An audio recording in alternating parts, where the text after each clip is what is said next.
Our temperatures are climbing for a change from the 50s today to around 60 tomorrow, and then we're going to be pushing 70 degrees by Wednesday. I'll have that full forecast coming up. Right now on News Channel 6 at 7, the Richmond County Sheriff's Office getting help with their four-legged deputies. How the community is pitching in. Plus, a closer look at how the Trump administration's crackdown on illegal immigrants is playing out in both Georgia and South Carolina.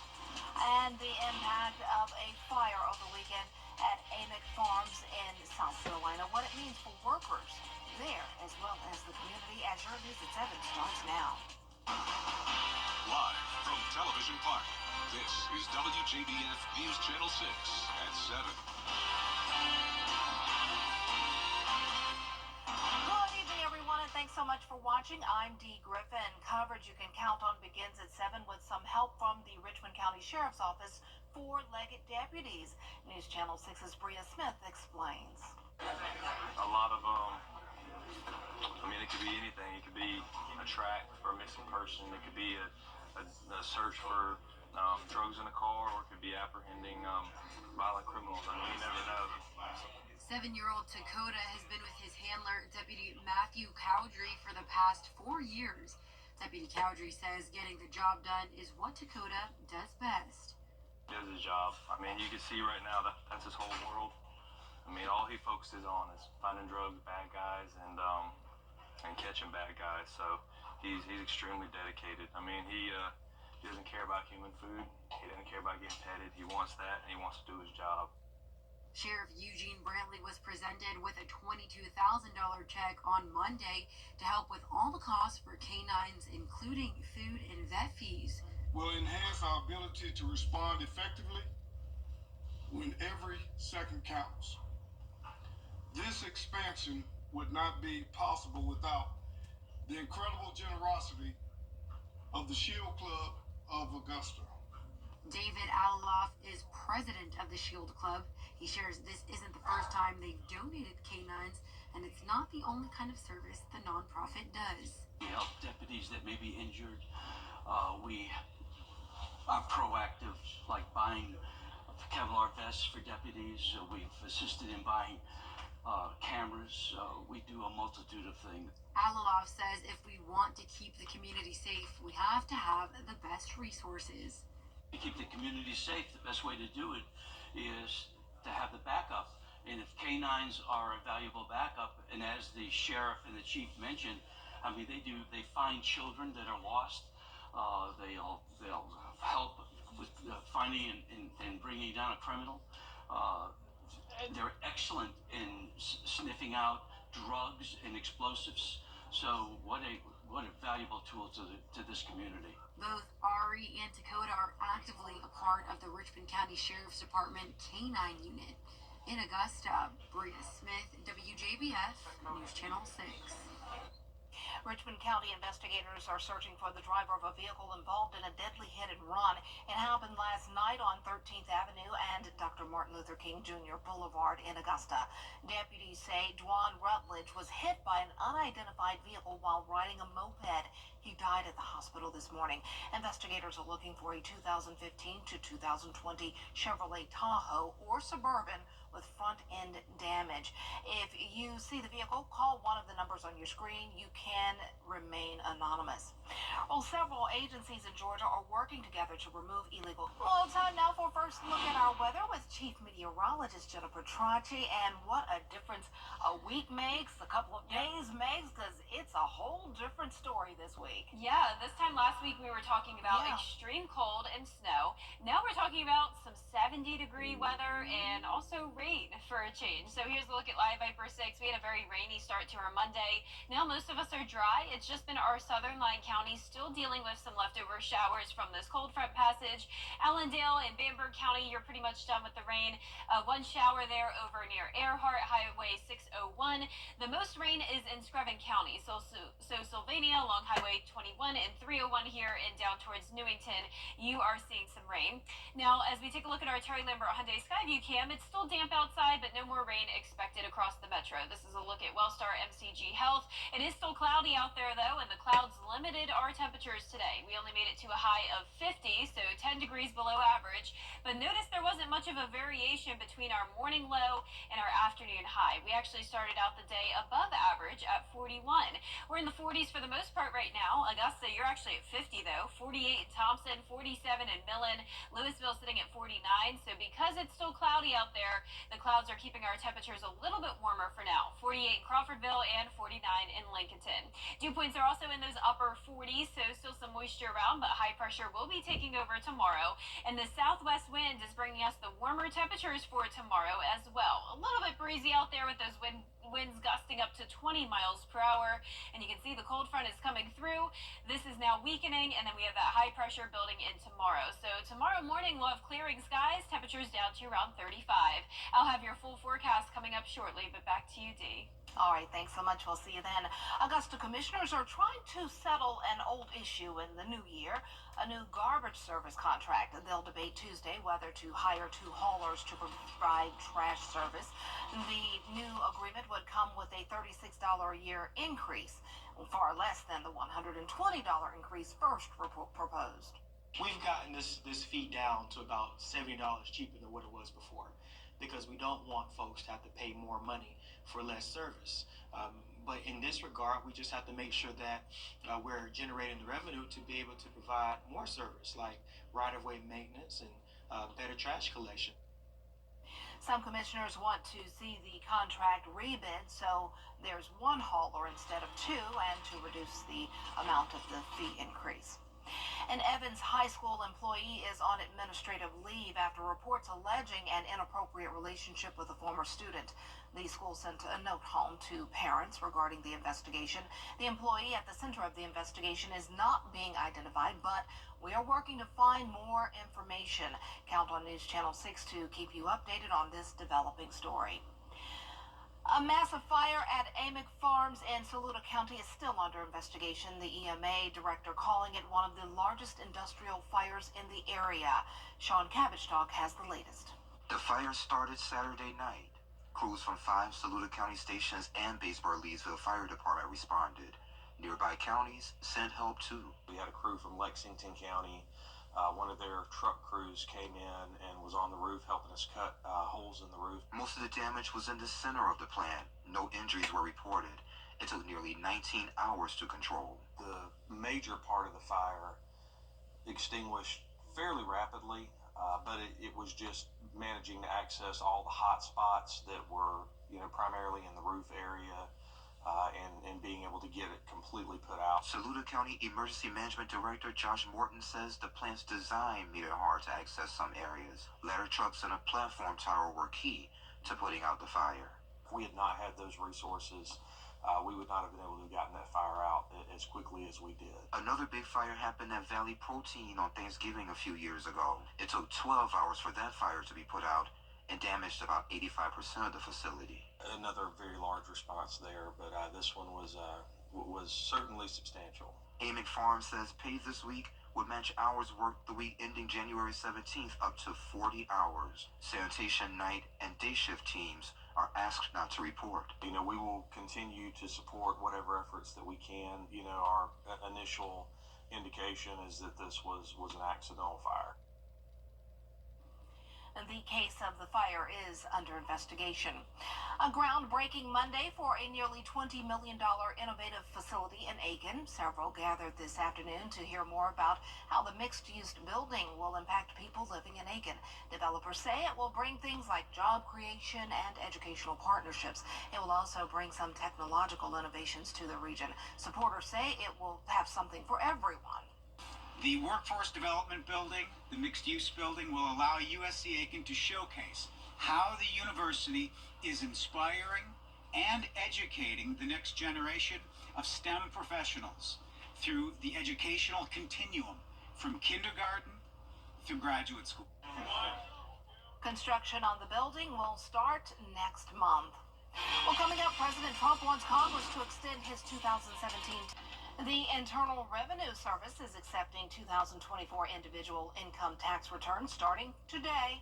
It's that time of year again, and the filing deadline for 2024 returns for Georgia and South Carolina residents is May 1st. Now, due to relief granted in October as a result of Hurricane Helene, so keep that in mind. And cloudy and chilly conditions for us the rest of tonight, but we're back to sunshine tomorrow as those temperatures begin to warm up, and we'll be tracking rain again on Friday. I'll have a look at your futurecast when we return. Some people hear the Channel 6.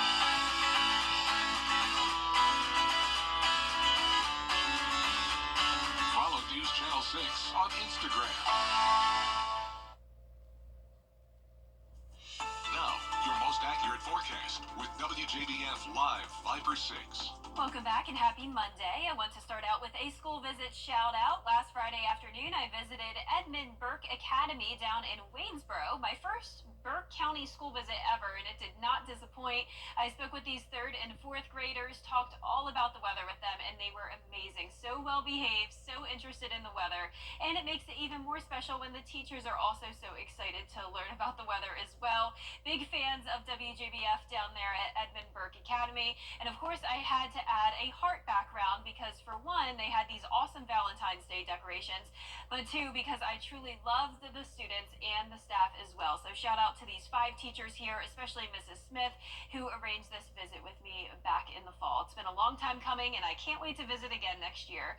Speaking of Waynesboro, here's a look at our Terry Lambert Hyundai Skyview cam. It is damp out there, but we're done with the rain, sitting at around 50 degrees. Winds are coming in at 5 miles per hour.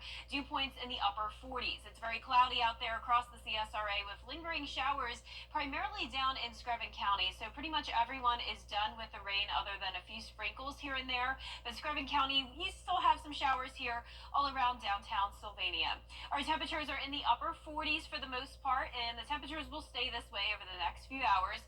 A cold front's coming through. Really, it's now transitioning over to just a trough. And you can see the rain down in southern Georgia and along the coastline. High pressure is building in behind this front, so we'll have sunny skies back again for our Tuesday. It's looking good tomorrow. Near average temperatures, mid-30s in the morning, around 60 in the afternoon. Can't complain.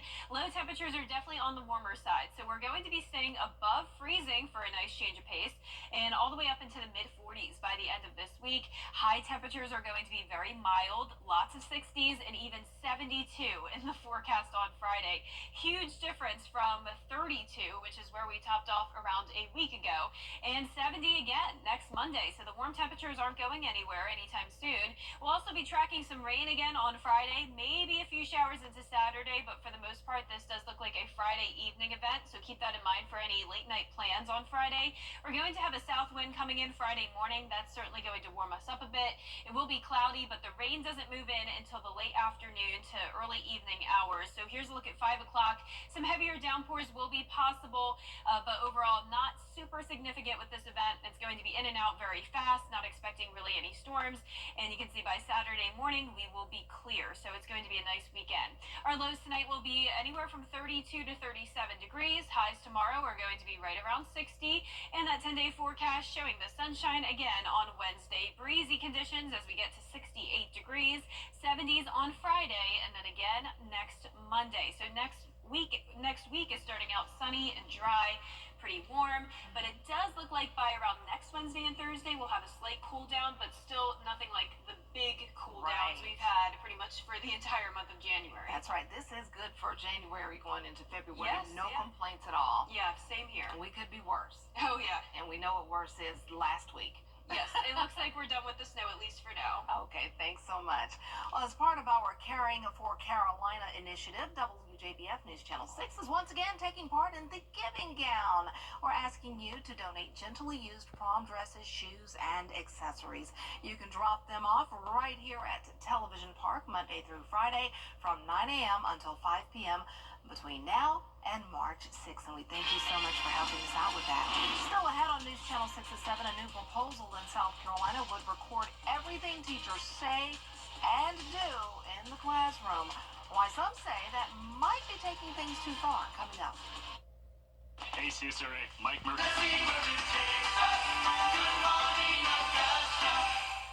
Weather headlines on News Channel 6, brought to you by Hickson Roofing. The Live Viper 6 mobile app. Download it today. A bill in the South Carolina legislature would record everything teachers say and do in the classroom. Our Columbia Bureau Chief Caroline Yaffa shows us how it would work. As written, if passed, this bill would require public schools to install cameras in classrooms. The bill says teacher, student, and parent consent would be needed, and children's and teachers' faces would be blurred. Representative Mike Burns tells us the bill is crucial to ensure students are learning only what he says is supposed to be taught in the classroom. You know, you're a middle schooler, you're an elementary schooler getting exposed to this kind of stuff when they're not of age to be able to digest this. You know, if it's your kid, you want some boundaries and some guardrails where your child's not getting subjected to this stuff.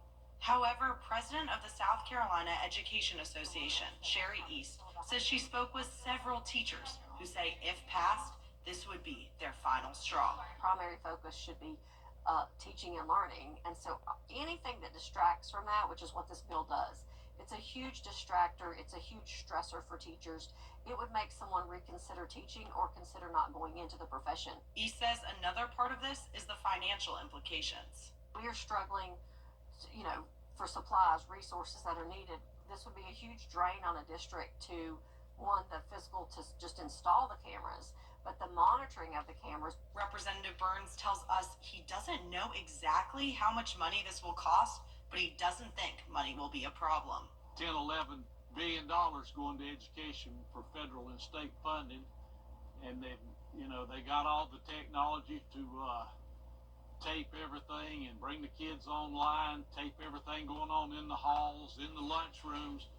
I mean, the technology is already there in the school system to do these things in most every district in the state. Representative Burns says this bill is all about accountability, and if teachers are doing what they are supposed to do, there shouldn't be an issue. In Columbia, I'm Caroline Yaffa. Coming up on News Channel 6 and 7, a new lease on life for a puppy left for dead in a dumpster. A great story when we come back. Now at Rooms to Go. 2 months.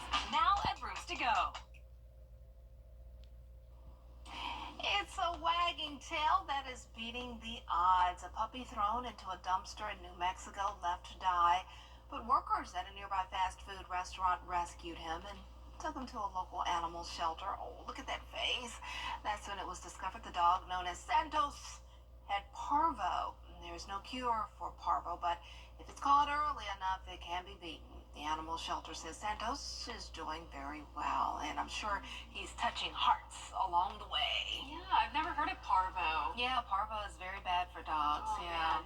So glad he's okay. Dogs and cats, I believe, too. Yeah. Just horrible that he was left in a dumpster. Yeah. Oh, man. Yeah. Well, our 10-day forecast showing nice sunny weather Tuesday and Wednesday. We're going to be warming up each day. 72 by Friday, cloudy with a 50% chance of rain. A beautiful sunny weekend, though. Groundhog Day coming our way on Sunday. So we'll see what the groundhog decides, Steve. If he's going to forecast warmer temperatures or cooler temperatures. I'm hoping for an early spring personally. Early spring is always nice, but we don't want summer just yet, so we gotta take I kind of want summer. I want just spring. That's it. I'll take spring. There you go. All right. Thanks so much for joining us. Have a good night.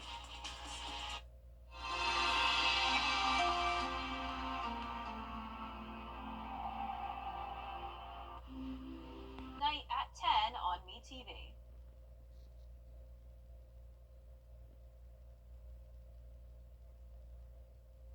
Caps Insurance. When you broke the law, I'm gonna come after you. Your days of crime are over.